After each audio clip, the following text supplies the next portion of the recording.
अपने मुख से कभी मत कहना कि मेरे पड़ोसी ने मेरे ऊपर टोना कर दिया, तंत्र विद्या कर दी, मंत्र विद्या कर दी।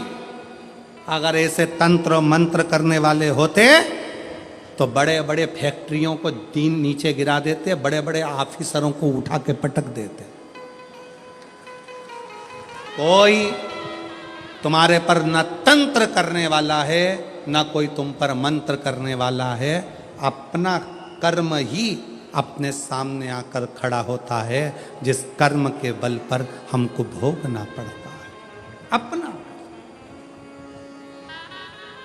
एक सास कह देती है अपनी भाषा में, ना जाने मेरी बहू मायके गई थी और मायके से ना जाने ऐसा क्या करा के लाई कि मेरे छोरा को उसने अपने काबू में ले लिया। नहीं, अगर विद्या कराने वाली बहू होती ना तो तेरे छोरे से भी अच्छे छोरे और थे, उनको काबू में कर लेते। अरे बोलो तोरी जीजियों सही है कि गलत है? क्यों किसी की बहू को गलत इल्जाम लगाना? ये अपने मायके गई थी, मायके से कुछ करा के लाई है, ये अपने पियर गई थी, पियर से कुछ करा के लाई है, ये वहां गई थी, वहां से कुछ करा के लाई है। नहीं, बहू में इतनी सामर्थ्यता नहीं है कि वो अपने पियर से कुछ करा के लाए, और पियर वालों में भी इतनी सामर्थ्यता नहीं कि वो किसी से अपनी लड़की के लिए तंत्र मंत्र करवाएं। ये आपकी बुद्धि में ना जाने किस किस ने भाटा भर दिया, इसलिए तुम्हारी सोच बिगड़ गई।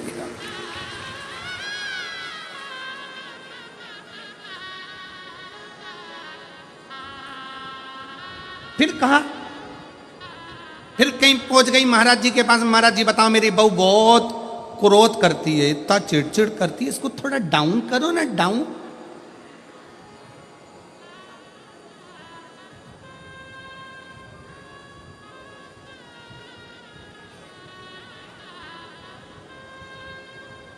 थोड़ा डाउन करो ना। महाराज जी ने कहा तेरी बहू को लेके आना। बहू पहुंच गई, आधी कमरिया पे साड़ी, सादा की बहुओं की बारी। अब बोल तो जरा। अब बहू ने जाके जैसे ही प्रणाम करा, दंडवत करा, साष्टांग करा, महाराज जी से बहुत अच्छे से बात करी। बात कर कर बहू चली गई। सास फिर आई, महाराज जी देखा मेरी बहू को? इतने में महाराज जी बोले कितनी संस्कारित है। इतने में तुरंत सास ने कहा तुम पे भी कर दी विद्या, तुम पे भी, तुम भी नहीं बचे।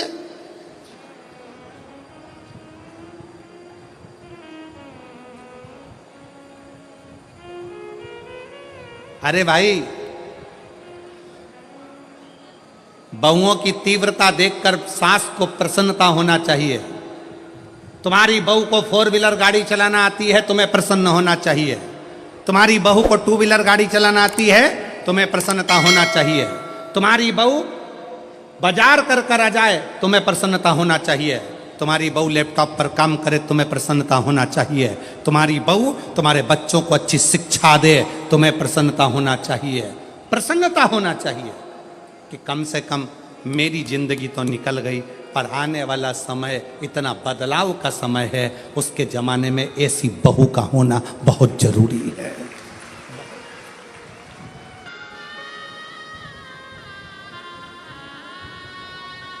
कल कथा में आपको कहा था कि उम्र 40 की हो जाए और कमर 40 की हो जाए तो भोजन की मात्रा कम कर कर भजन की मात्रा को बढ़ा लो। हमारी भी 40 हो चुकी है।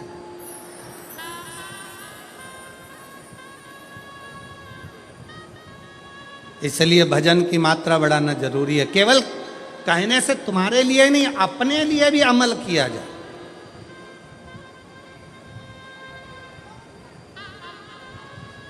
एक वक्ता का सबसे बड़ा क्रम वो होता है कि वक्ता जितनी बात बोले ना वो अपने व्यवहार में भी ले। अब वक्ता कह दे कि झूठ मत बोलो और खुद झूठ बोले, वक्ता कह दे कि ऐसा करो और वो वैसा करे, वक्ता कह दे ऐसा करो वैसा, तो खुद के ऊपर भी अमल होना चाहिए। अपना भजन का बल बढ़ाना प्रारंभ करिए, स्मरण का बल बढ़ाना प्रारंभ करिए, भगवत भजन बढ़ाओ बढ़ाओ।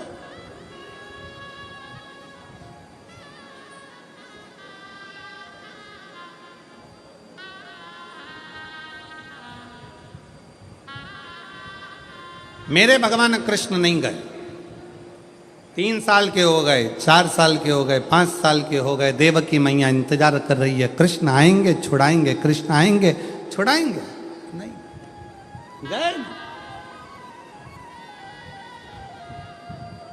भगवान कृष्ण जब माता देवकी को छुड़ाने के लिए पहुंचे तो देवकी माता ने भगवान कृष्ण को कहा, श्रीमद् भागवत का संवाद है,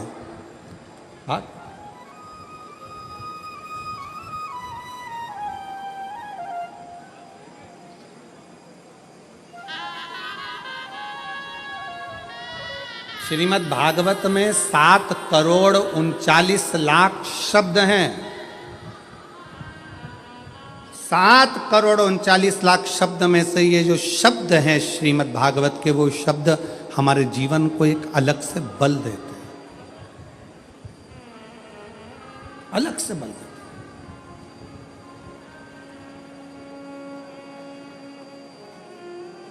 कृष्ण मुझे छुड़ाने में 14 साल लग गए तुझे, देवकी मां कह रही हैं, हे कृष्ण ताड़का को तूने बचपन में मार दिया, 6 दिन का था, तृणावत को मार दिया 8 दिन का था, और मुझे छुड़ाने में तुझे 14 साल लग गए। तू आ जा रहा है मुझे छुड़ाने के लिए 14 साल के बाद? क्या तुझे देवकी मां की याद नहीं आई? हे कृष्ण तू मुझे 14 साल के बाद छुड़ाने के लिए आया है। कृष्ण कहते हैं, हां मैया, मैं तुझे 14 वर्ष के बाद छुड़ाने के लिए आया हूं। क्यों? हे कृष्ण तूने मुझे छुड़ाने में 14 साल लगा दिए, 14 वर्ष, इतनी देर, इतनी देर। कन्हैया ने कहा, मैया इसमें मेरा कोई दोष नहीं। कन्हैया बोले देवकी माता से, इसमें मेरा कोई दोष नहीं है मैया, इसमें दोष है तेरा। मैया तू पूर्व जन्म में कैकई थी और तूने मुझे 14 साल के लिए वन भेजा था, इसलिए 14 साल तुझे यहां रहना पड़ा। ये दोष मेरा नहीं है, श्रीमद् भागवत कहती है, ये दोष कन्हैया कहते हैं देवकी मैया से, ये मेरा नहीं है, ये मैया तेरा दोष है। 14 साल तूने मुझे वन भेजा था, इसलिए तू भी 14 साल मुझसे मिलने के लिए तरसती है। कन्हैया एक बात बता, मुझे छुड़ाने में तुझे 14 साल लग गए और 14 साल तू यशोदा की गोद में खेलता रहा, 14 साल तू यशोदा की गोद में बैठकर भोजन करता रहा, 14 साल तू यशोदा के आंगन में डोलता रहा। वो यशोदा कौन है? कृष्ण कहते हैं, मैया वो मेरी पूर्व जन्म की कौशल्या माँ है, जो 14 साल मेरे इंतजार में रोती रही है। 14 साल मेरे इंतजार में रोई है मेरी कौशल्या मैया। जब 14 साल मेरे लिए तड़फी है तो मैंने भी रीत बनाई कि जो मेरे लिए 14 साल तड़फा है उसको 14 साल का सुख इस जन्म में दूंगा, और जो मुझे 14 साल के लिए वन भेज दिया है तो उसको 14 साल फिर तड़पना पड़ेगा। इसमें दोष किसी का नहीं है। एक शिव भक्ति का मूल बिंदु है शिव महापुराण की कथा।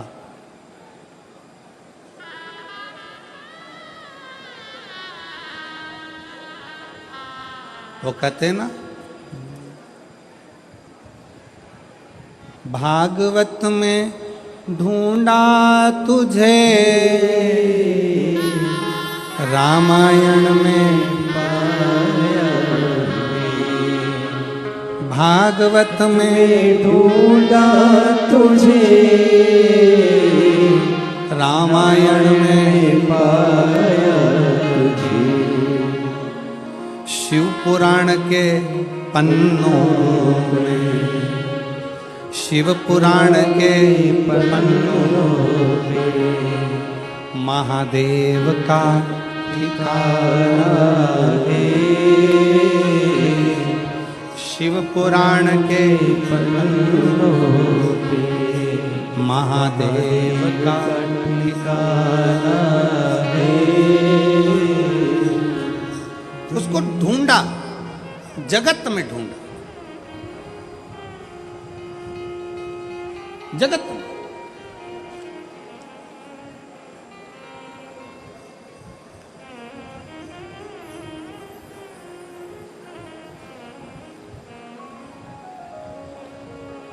गुरु गोविंद सिंह जी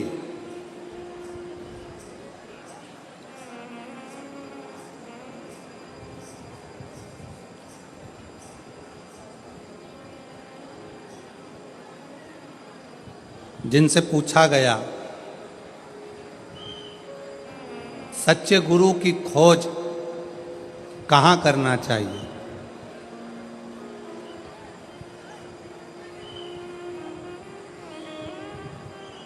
गुरु गोविंद सिंह जी से पूछा गया ईश्वर की खोज कहाँ करना चाहिए, सच्चे गुरु की खोज कहाँ करना चाहिए। तो गुरु गोविंद सिंह जी ने कहा अगर सच्चे ईश्वर की खोज करना है, सच्चे गुरु की खोज करना है, तो गुरु ग्रंथ साहिब को, गुरुवाणी को श्रवण करना प्रारंभ कर दो।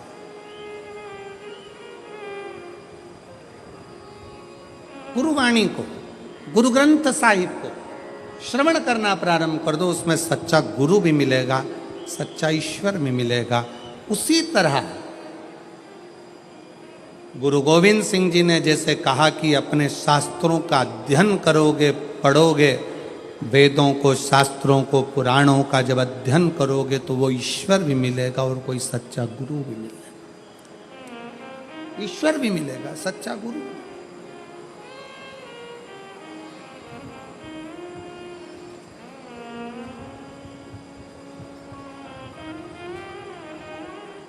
भागवत जी किस किसने सुनी है? हाथ उठाओ जल्दी से। जिन्होंने श्रीमद् भागवत सुनी है वो लोग हाथ उठाएं। सबने सुनी है? रख लो।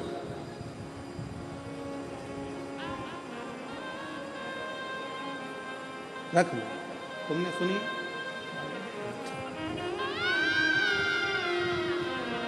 सब सुने।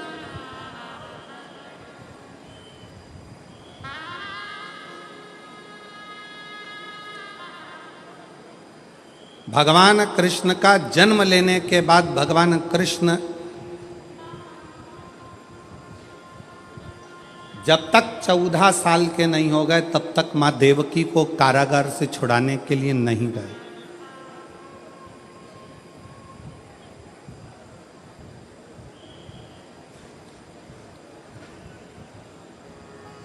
गए नहीं। कितने वर्ष के हो गए थे भगवान कृष्ण? जम के बोलो जरा। 14 वर्ष।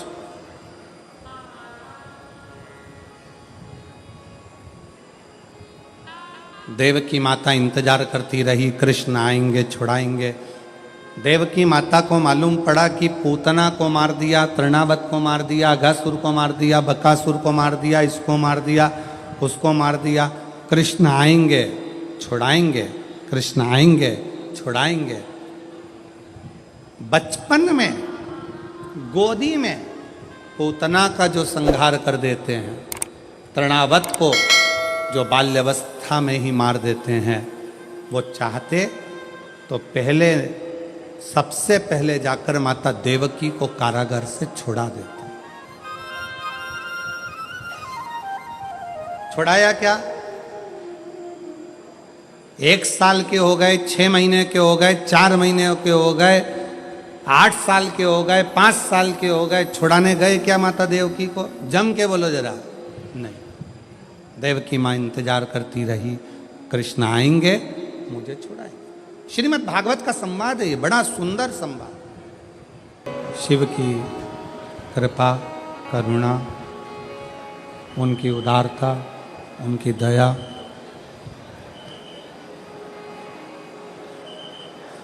ऐसी तपतपाती हुई गर्मी, धूप, और उसमें भी लाखों की संख्या में आए सभी शिव भक्तों की अटल श्रद्धा को और विश्वास को प्रणाम करता हूँ, नमन करता हूँ। जो आपका विश्वास, आपकी श्रद्धा, आपका भरोसा दृढ़ हुआ। और पहले भी कथा में कहा है कि शिव विश्वास का एक प्रतीक है।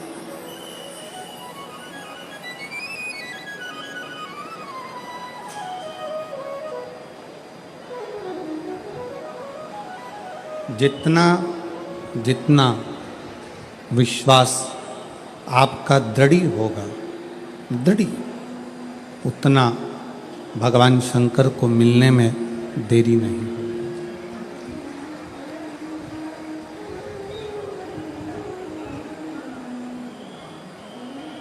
शंकर भगवान के मिलन का सबसे मूल बिंदु है आपका विश्वास, आपका भरोसा, आपकी दृढ़ता।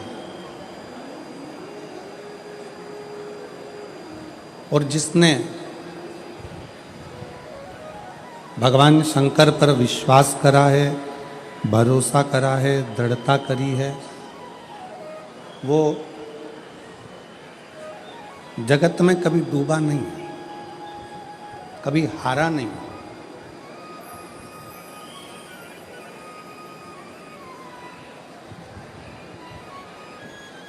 आप किसकी शरण में गए हैं, आप किसकी शरण में बैठे हैं, आप किसका भजन कर रहे हैं, आप किसकी शरणागति ग्रहण कर रहे हैं, ये आपके ऊपर निर्भर करता है।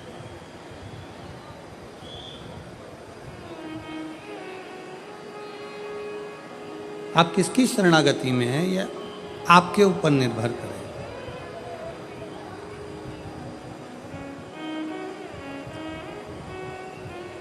एक पेड़, वृक्ष पृथ्वी पर लगता है, पर शरणागति किसकी लेता है? एक वृक्ष पृथ्वी पर लगा, भूमि पर लगा, शरणागति उसने पानी की ली, जल की ली।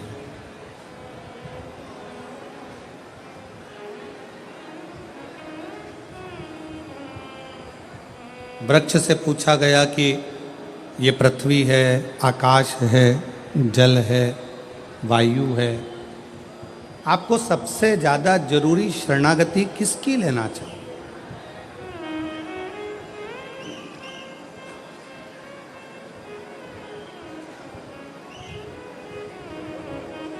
आप किसकी शरणागति में जाना चाहोगे, किसकी शरणागति में रहना चाहोगे?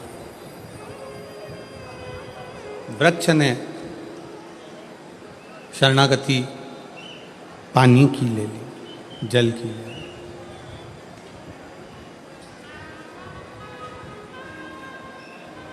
अब शिव महापुराण की कथा कहती है, आप जिसकी शरणागति ग्रहण करते हो, आप जिसकी शरणागति में रहते हो, आप जिसकी शरणागति लेते हो, वो आपको कभी भटकने नहीं देता, कभी डूबने नहीं देता, कभी गिरने नहीं देता।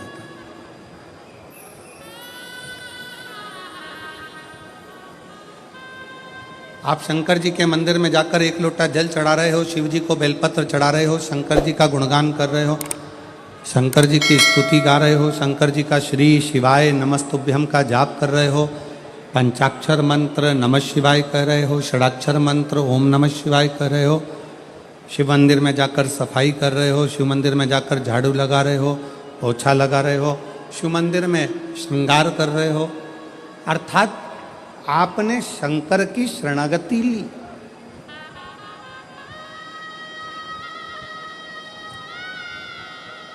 यीशु महापुराण की कथा आप लाखों की संख्या में चाहे टीवी पर सुन रहे हो, मोबाइल पर सुन रहे हो, चाहे शाहदा की इस पुण्यमय आनंदमय भूमि पर श्रवण कर रहे हो, ये शरणागति ही तो है।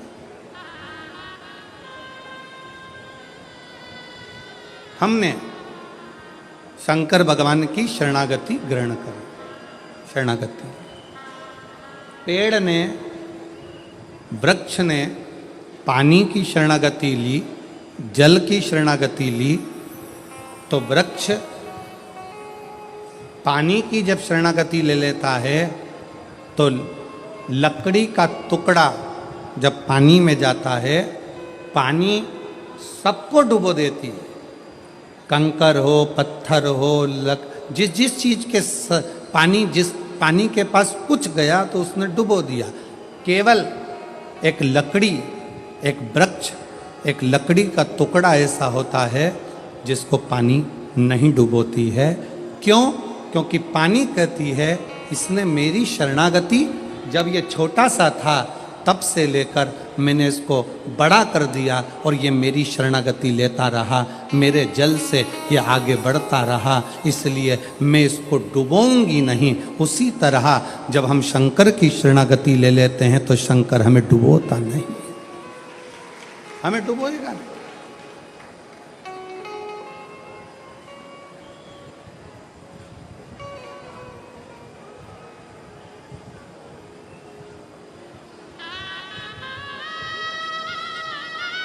जल की शरणागति लकड़ी को नहीं डूबने देती है, शिव की शरणागति मनुष्य को नहीं डूबने देती,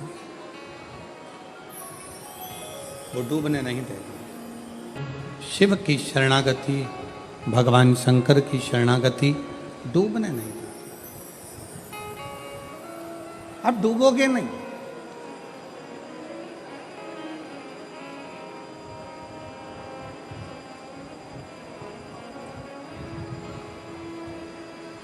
बस इस मृत्यु लोक में, इस संसार सागर में, इस भूमंडल में जब तक आप पृथ्वी पर रहें तब तक अच्छा कर्म करते रहें, श्रेष्ठ कर्म।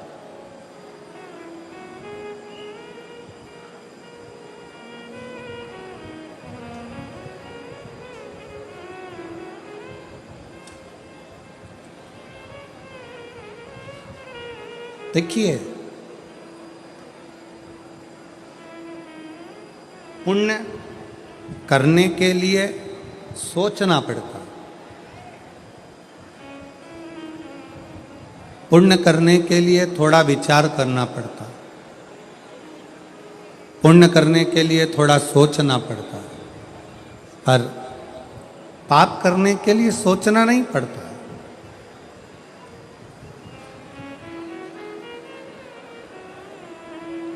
पाप अपने आप हो जाता है।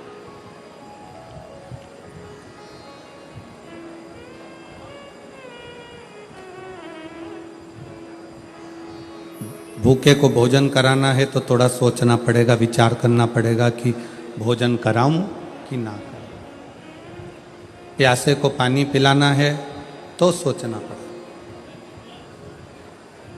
पिलाऊं ना पिलाऊं। किसी को शिक्षा देना है, सोचना पड़ेगा शिक्षा इसकी कराऊं ना कराऊं। किसी की चिकित्सा कराना है, सोचना पड़ेगा इसकी चिकित्सा कराऊं ना कराऊं। विचार करना पड़ेगा। पर पुण्य कमाने के लिए थोड़ा सोचना पड़ता है, पुण्य कमाने के लिए थोड़ा विचार करना पड़ता है, पुण्य कमाने के लिए थोड़ा थोड़ा कुछ मन में अच्छा विचार लाना पड़ता है, तब जाकर पुण्य हो पाता है। पर पाप करने के लिए कोई विचार नहीं करना पड़ता, पाप करने के लिए कुछ सोचना भी नहीं पड़ता, पाप अपने आप हो जाता है, अपने आप। कथा सुनने के लिए आए हो, कथा श्रवण करने के लिए आए हो? घर से चले थे, ये विचार कर कर चले थे कि मुझे कथा सुनना है, आज कथा का चौथा दिन है, शिवरात्रि का दिन है, मैं कथा सुनूंगा, सुनूंगी। और मालूम पड़ा कथा सुनने के लिए पहुँचे और गेट के पास में आकर, दरवाजे के पास में आकर, जब तुम्हें कोई अंदर नहीं जाने दिया तो क्रोध आ गया, गुस्सा आ गया, चिड़चिड़े हो गए, धक्का दिया, अपशब्द किया, ताने दिए, गाली दी। अब मालूम पड़े आए थे पुण्य कमाने के लिए और इतना सारा झोला भरकर पाप लेकर अपने अपने घर को चले गए। तो फिर पाप कर्म अपने आप होता, पाप के लिए सोचा नहीं जाता।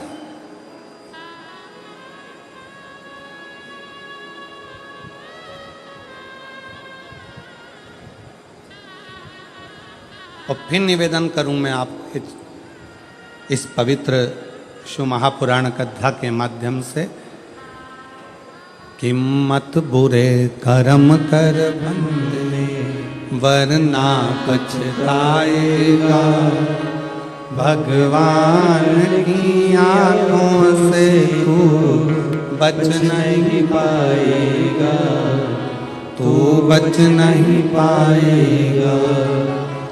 अरे ओ अज्ञानी मत कर नादानी, अरे ओ अज्ञानी मत कर नादानी। तेरे कर्म का फल भी तू ही पाएगा, जैसा किया तूने तेरे आगे आएगा। मत बुरे कर्म कर बंदे वरना पछताएगा, भगवान की आंखों से तू बच नहीं पाएगा, तू बच नहीं पाएगा। थोड़ा सा कर्म पुण्य की ओर हम बढ़ना चाहते हैं पर हमसे पाप कर्म हो बैठता है। इसलिए जितने शुभभक्त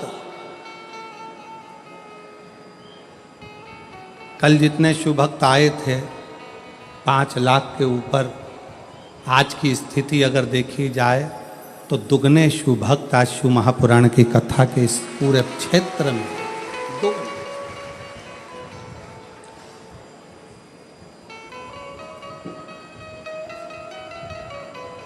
अपनी बेटी को परी मत बनाना, अपनी बेटी को तितली मत बनाना, अपनी बेटी को मधुमक्खी बनाना कि उड़े भी और डंक मारकर मुंह सुझा भी दे।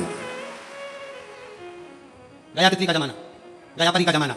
अपनी बेटी को मधुमक्खी बनाओ जो शहद जैसी मिठास अपनी वाणी में भी रखे, और अगर कहीं का घूर कर देख ले और हरकत कर दे तो मुंह सुझा दे एक में धर के, ऐसी बनाओ मधुमक्खी। तितली नहीं, परी नहीं, यह कलयुग में बेटी को मधुमक्खी बनने की जरूरत है। मधुमक्खी ये छोटी छोटी बच्चियों के साथ गलत करते हो रहा है, कहीं कुछ हो रहा है, कहीं कुछ हो रहा है। उनका सबसे बड़ी गलती है माँ बाप की कि अपनी बेटी को परी बनाया, तितली बनाया और उसको मधुमक्खी नहीं बनाया। मधुमक्खी जैसा डंक उसके अंदर उत्पन्न करो, जैसे जीजाबाई में था, जैसे अहिल्याबाई में था, झांसी की रानी में। डंक होना चाहिए उसके अंदर।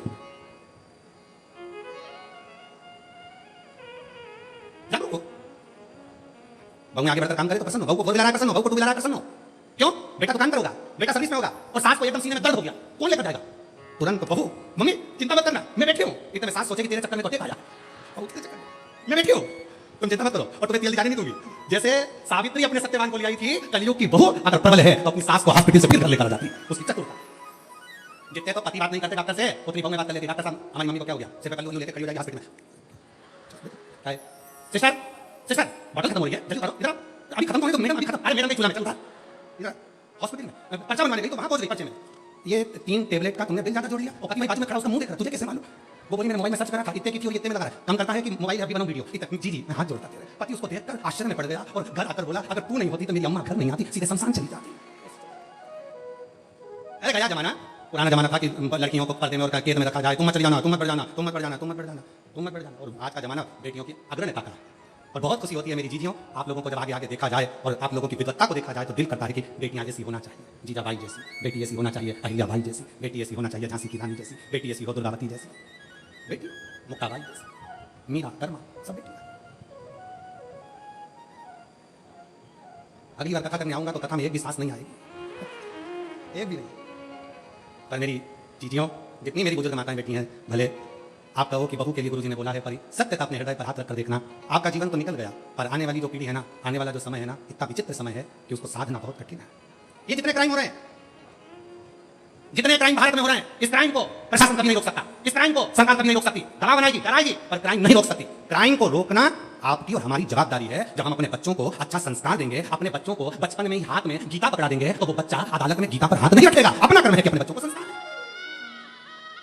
अदालत में बच्चा गीता पर हाथ कौन रखता है? जो बचपन में गीता का अध्ययन नहीं करा हो, जिसने कभी शुक्राने सुनी, जिसने कभी संस्कार नहीं लिया, जिसने अपने माता पिता का कहना नहीं माना, जो अपने माता पिता के अनुकूल नहीं चला, वो बच्चे अदालत में खड़े होकर गीता पर हाथ रखते हैं। मैं कदम खा देता हूं कि मैंने ऐसा नहीं करा, उसे गीता पर हाथ रखना पड़ता है। और जिसने अपने माँ बाप के संस्कार दिए हैं, जिसने माता पिता के संस्कारों पर कला है, माता पिता ने जिसको संस्कार दिए हैं, वो बच्चा बचपन में गीता का अध्ययन कर लेता है, शिव पुराण सुन लेता है, भागवत सुन लेता है, रामायण सुन लेता है। वो बच्चा अपने गुरु का, अपने माता पिता का, अपने बड़ों का आदर करना जानता है, तो उसको गीता पर हाथ रखने की जरूरत नहीं पड़ती। अपने बच्चों को बाल्य अवस्था से जब अच्छा संस्कार देंगे तो ये क्राइम बढ़ नहीं सकता। क्राइम क्यों बढ़ रहा है? क्योंकि हम संस्कार नहीं दे पा रहे। हम बच्चों को कार तो दे दिया पर संस्कार नहीं दे पा, संस्कार से वंचित, संस्कारों से। अरे और मेरी जितनी चीटियां बैठी हैं, एक निवेदन आपसे, बड़ा विचित्र है, बहुत ध्यान देना। सास कितना भी पक्षपात करे, सास कितना भी अपशब्द करे, सास कितना भी ताना दे, सास कितनी भी गाली दे, एक अच्छे पिता की बेटी का सबसे बड़ा लक्षण होता है कि वो अपनी सास की बातों का ध्यान ना करे, और कितनी भी गाली दे तो भी उसकी सेवा में कोई कमी ना रखी जाए, उसकी सेवा निरंतर। क्या होता है? अग्नि पुराण को पढ़िएगा जरा। अग्नि पुराण के मां संध्या के तात्विक बल की कथा को पढ़िएगा। अग्नि पुराण कहती है, जब एक बहू, सास कितनी भी गाली दे, अपशब्द कहे, ताना दे, आड़ा टेढ़ा बोले, पर बहू अपनी सास की तो भी सेवा करती है, पलट कर जवाब नहीं देती, उसका सम्मान करती है, तो वो बहू मरते दम तक किसी दरवाजे के धक्के नहीं खाती है। उस बहू की झोली कभी खाली नहीं रहती है और उसका भंडार कभी खाली नहीं प्राप्त होता। बोलिए तो क्या किसको रोइए? जम के बोलो जरा, चादर तान के आग लगे बस्ती में, प्रसन्न हो, आनंदित हो।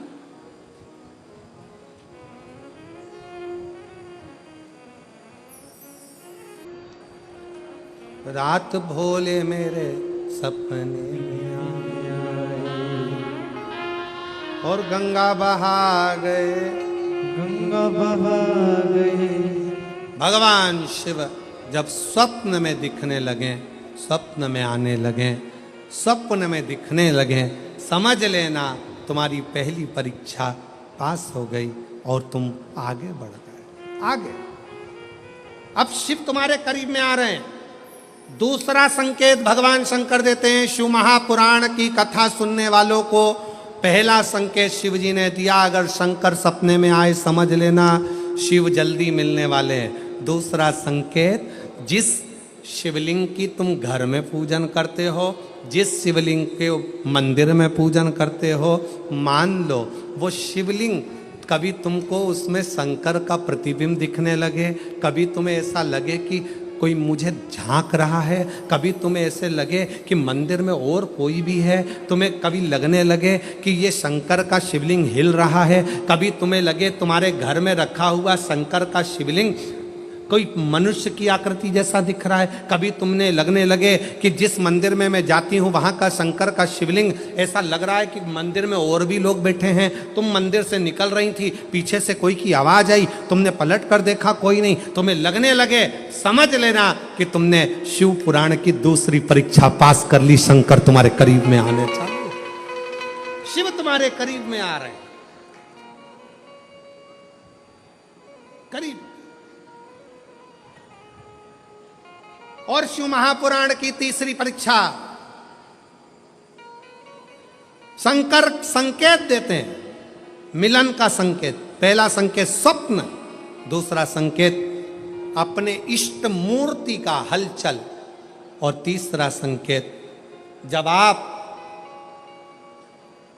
कुछ सोचो और वैसा कि वैसा ही तुम्हारे साथ 2 दिन या 5 दिन में हो जाए, समझ लेना कि तीसरा संकेत दे दिया, मतलब शंकर अब तुरंत मिलने वाले हैं। तुमने सोचा, अपने बेटे से कहा, देख बेटा मत कर ऐसा, ऐसा करेगा तो उसके साथ ऐसा हो जाएगा। बेटी मुझे लग रहा है कि ये काम गलत है, बेटा तू ऐसा कर ले, ऐसा हो जाएगा। संकेत तुम्हें मिलने लगे और तुम्हारी विवेक, तुम्हारा एंटीना, तुम्हारी बुद्धि, तुम्हारा चित्त प्रबल हो जाए, समझ लेना कि शिव मिलने वाला।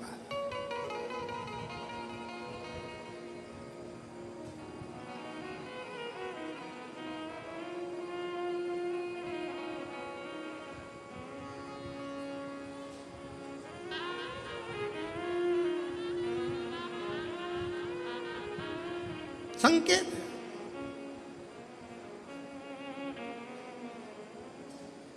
संकेत। एक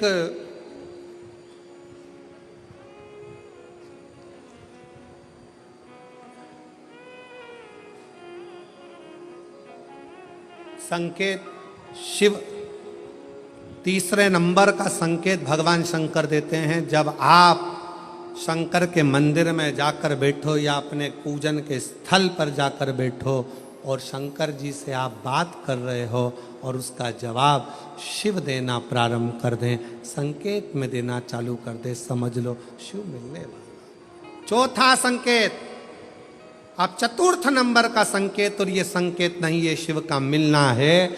जब ये 3 परीक्षा पास हो जाती है तो चौथे नंबर की परीक्षा पास करने की जरूरत नहीं पड़ती है। दुनिया के लोग कहते हैं कि भगवान आते हैं 2-4 घंटे रुकते हैं, सब झूठ है। भगवान एक क्षण के लिए आता है और तुम्हारे सामने आकर तुम्हारे सामने से निकल कर चले जाता है और तुम्हें महसूस करा देता है कि मैं तेरे सामने आया था और निकल कर चले गया, तुम मुझे पहचान नहीं पाया।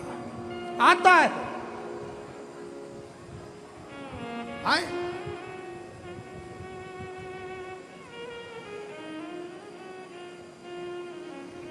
पांच दिन की शिव पुराण चल रही है,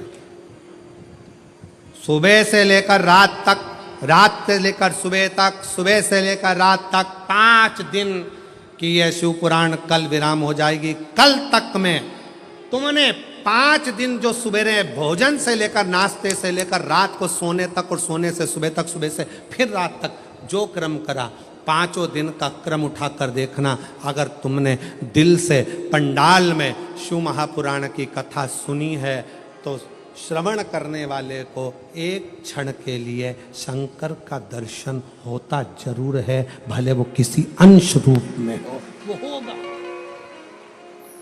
प्राप्त हो। क्यों? ब्रह्मा ब्रह्मलोक में है, भगवान विष्णु बैकुंठ लोक में है, भगवान शंकर मृत्यु लोक में। ये मृत्यु लोक मेरे देवाधिदेव महादेव का है, शिव का।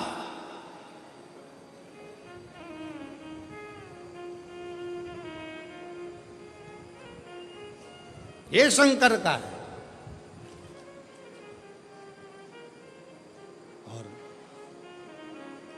जब ये शिव का लोक है, शंकर का लोक है, तो जब हम हृदय से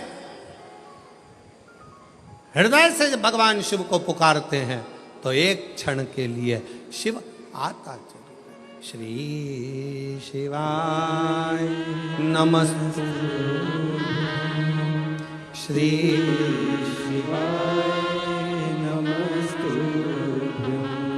श्री शिवाय नमस्तु, श्री शिवाय नमस्तु, श्री शिवाय नमस्तुभ्यं, श्री शिवाय नमस्तुभ्यं, श्री शिवाय नमस्तुभ्यं, श्री शिवाय नमस्तुभ्यं। आप जपो उसको, भजो उसको, स्मरण करते रहो उसको। बोला सब दुख काटो हमारा, ओ भोला सब दुख काटो हमारा। शिव शंकर जपो तेरी माला, भोले बाबा जपो तेरी माला, भोला सब दुख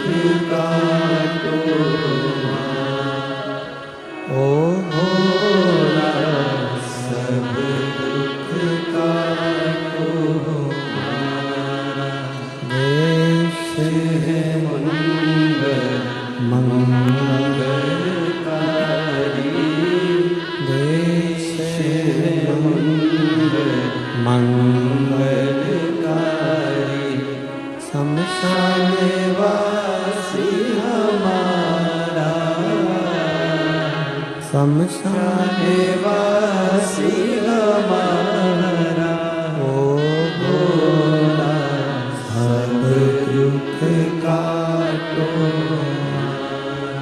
ओ भोला सब दुख काटो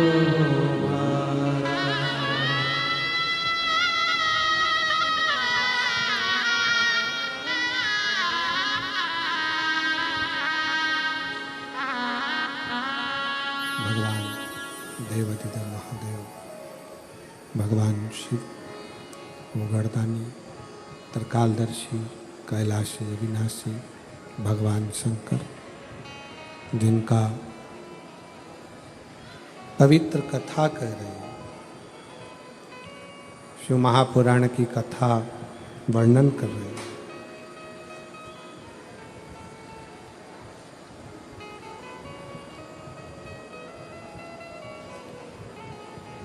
शिव विश्वास के बल पर मिल जाते हैं।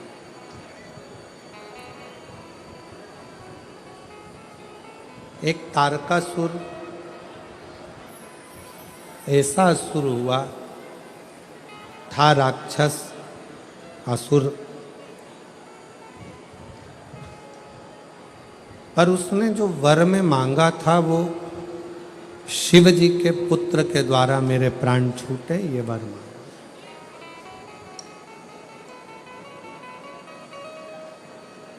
मांगा भी तो ऐसा कि मैं शंकर जी के पुत्र के द्वारा मरूं, बेटे के द्वारा।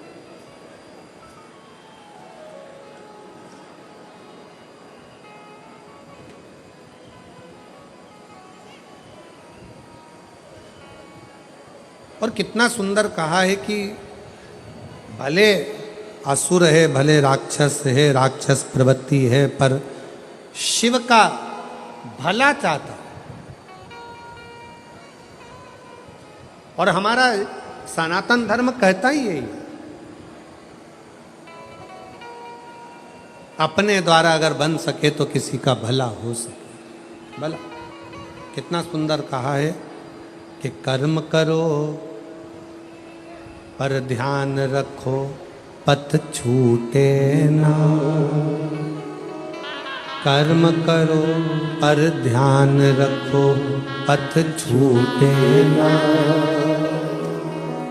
उतनी भरो हवा, गुब्बारा फूटे ना।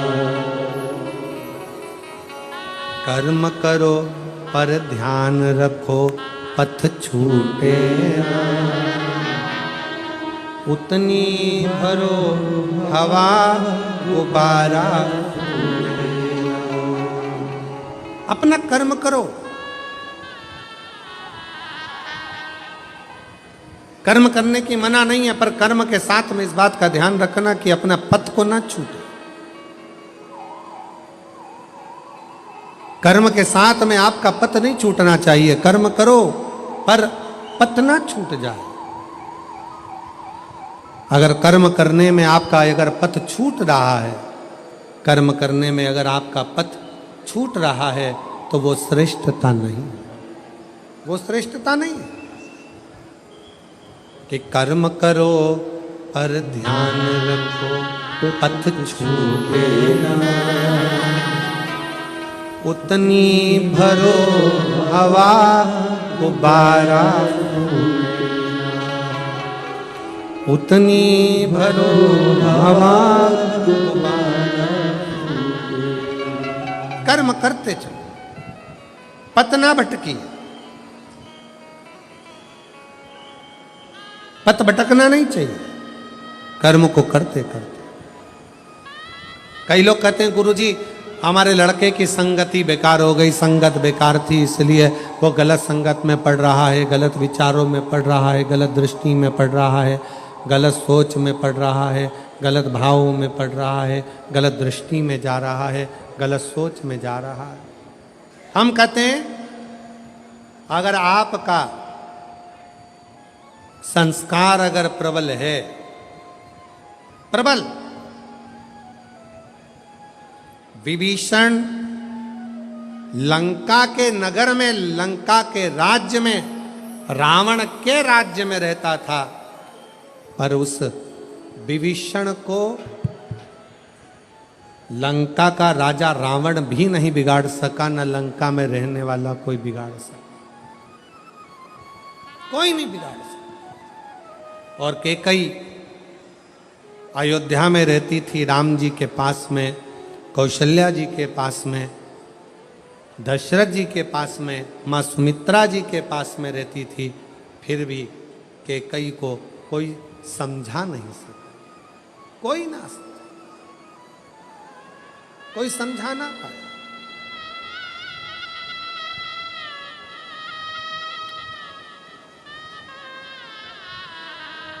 कर्म करते जाओ। सदन कसाई क्या करता था? जम के बोलो जरा, जम के। सदन कसाई क्या करता था? मांस बेचता था।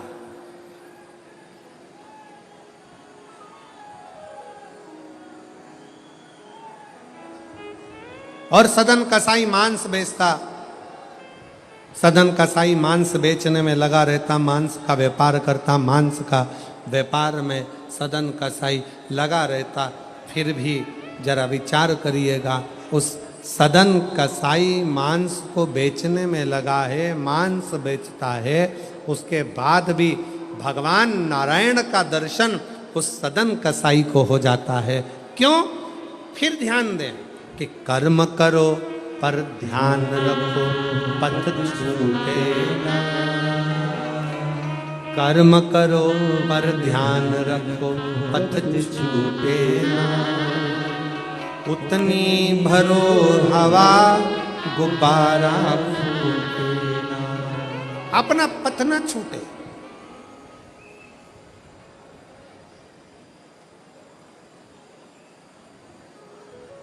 काम कोई बुरा नहीं है। आप छोटे से छोटा काम कर रहे हो, झाड़ू लगा रहे हो, बर्तन मांज रहे हो, छोटे से छोटा काम कर रहे हो, काम बुरा नहीं।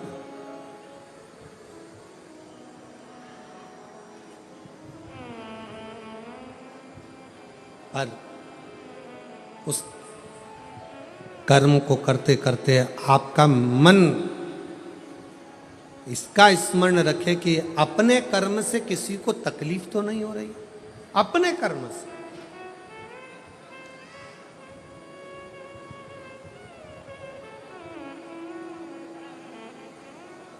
अपने द्वारा किसी को कष्ट तो नहीं हो रहा है। शिव महापुराण में भगवान शंकर अमरनाथ की गुफा में माता पार्वती से कहते हैं, सुन पार्वती, कलिकाल में, कलयुग में जितने जन्म लेंगे कोई पुण्य का भागी नहीं है, सबके सिर पर पाप की गठरिया। पार्वती अमरनाथ की गुफा में भगवान शंकर कहते हैं, संसार सागर में कलयुग में आपका जन्म हुआ है तो मस्तक पर पाप की गठरिया भरी पड़ी है। कोई तुमसे कहे कि हमारा श्राप लग जाएगा, बद्दुआ लग जाएगी, ये लग जाएगा, वो लग जाएगा, दुनिया के लोग तुम्हें डराएंगे, धमकाएंगे, डरने की जरूरत नहीं है। संसार सागर में कोई दूध का धुला हुआ नहीं है।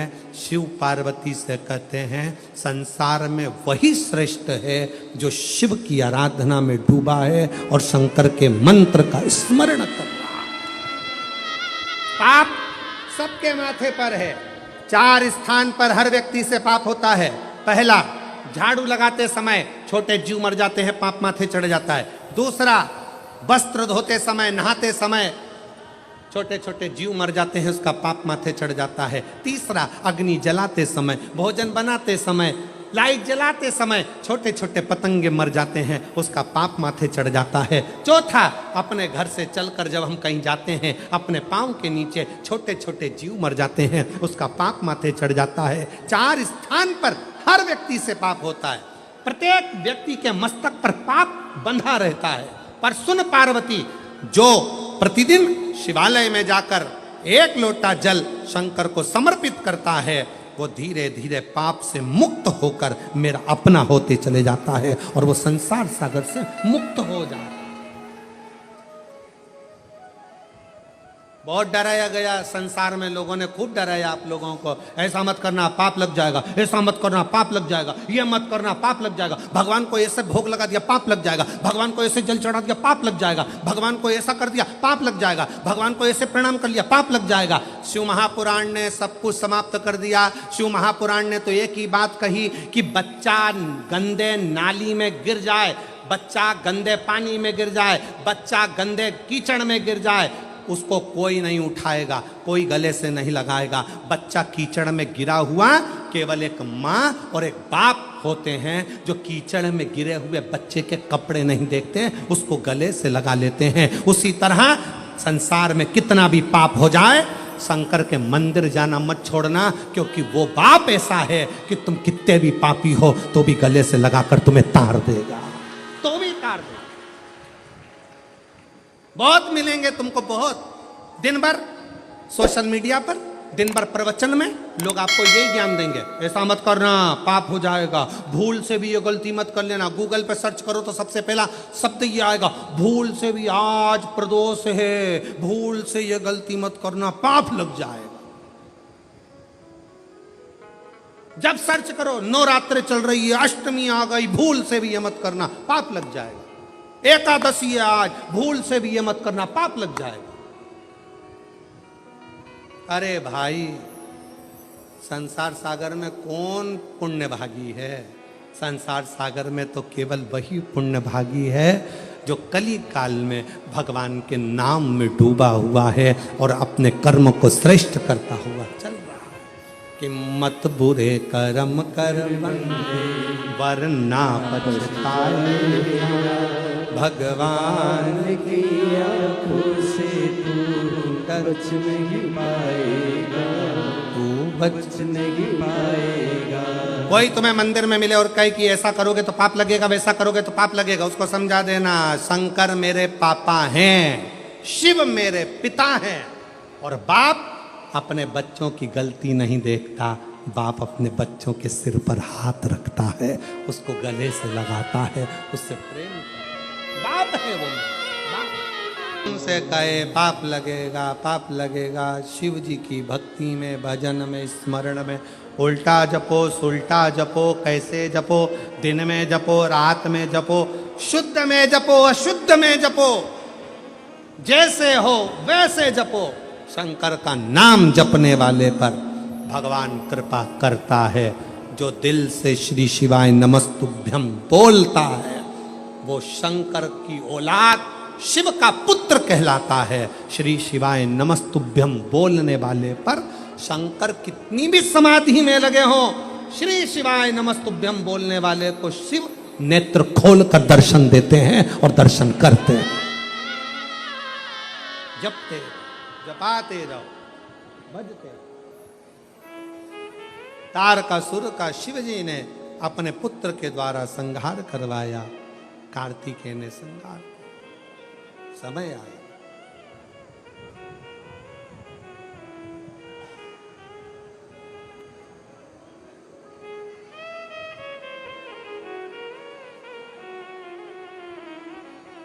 पार्वती जी ने विनय करा, निवेदन किया। विदल, उत्पल नाम के दो असुर जिनका संहार किया, कुंदुक का प्रहार किया, शिव जी के चरणों में जाकर गिरा। शिव जी का नाम कुंदकेश्वर, कुंदकेश्वर, कुंदकेश्वर शिव जी का एक ऐसा नाम है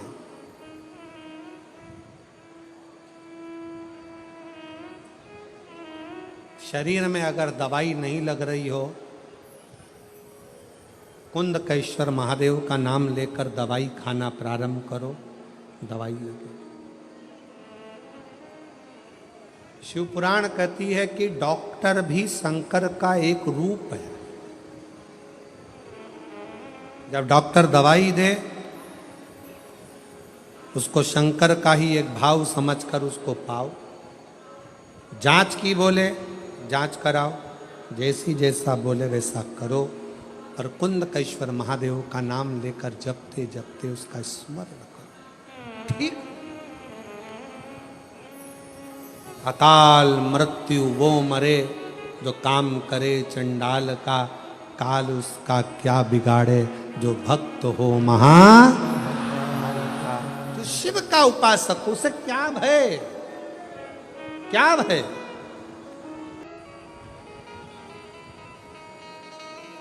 चित्तवृत्ति में वही समाहित हो, वही।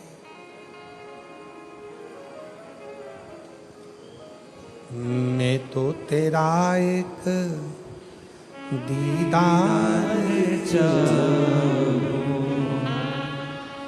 दीवाना तेरा तेरा प्यार चाहूं। मैं तो तेरा एक दीदार चाहूं, दीवाना तेरा तेरा प्यार चाहूं। ओ डमरू वाले रे, ओ काशी वाले रे, ओ डमरू वाले रे, ओ काशी वाले रे, अब तो हो जा मेहरबान, ओ काशी वाले रे, अब तो हो जा मेहरबान, ओ काशी वाले रे। मेरा दिल तुझ पे कुर्बान, ओ डमरू वाले रे, मेरा दिल तुझ पे कुर्बान, ओ काशी वाले रे।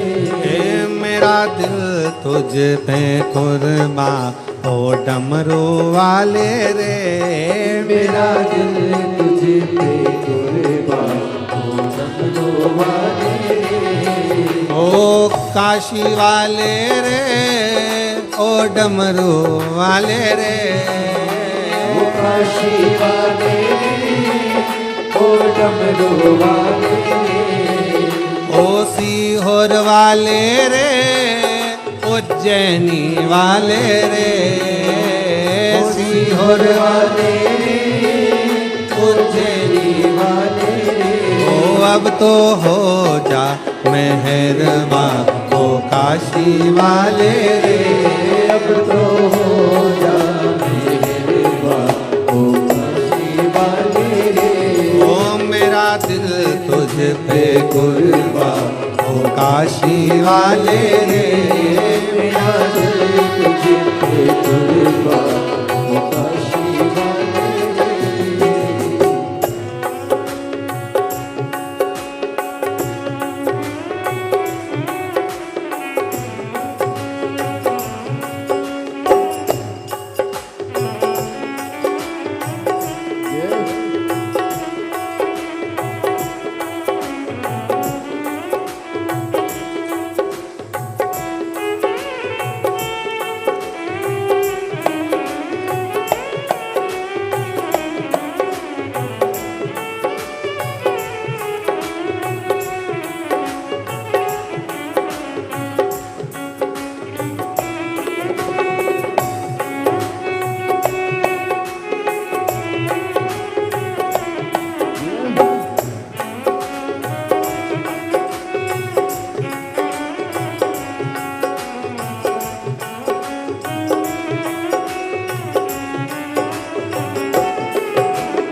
तस्वीर तेरी, तब से बदल गई तकदीर मेरी, तब से बदल गई तकदीर मेरी। देखी है जब से ये तस्वीर तेरी, देखी है जब से ये तस्वीर तेरी, तब से बदल गई है तकदीर मेरी, तब से बदल गई है तकदीर मेरी। ओ काशी वाले रे, ओ डमरू वाले रे, ओ काशी वाले रे, ओ डमरू वाले रे, ओ काशी वाले रे, ओ डमरू वाले रे, ओ काशी वाले रे, ओ डमरू वाले रे।